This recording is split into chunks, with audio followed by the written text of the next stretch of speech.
21日，立法會通過穩定幣條例第656章，訂明市場活動如發行及銷售穩定幣都要持牌。例於8月1日生效，金管局會開始收牌照申請，門檻相當高，初期只批幾張。只有持牌機構嘅穩定幣先可以賣俾零售，仲要做準備金隔離、風險管理、打擊洗錢。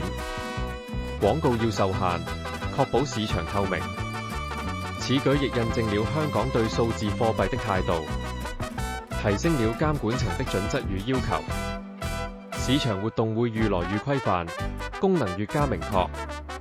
法幣穩定幣未來的發展充滿挑戰與機遇，希望透過這措施能夠吸引更多投資者，也保護現有投資者的權益，減少風險。想知詳情，留言啦！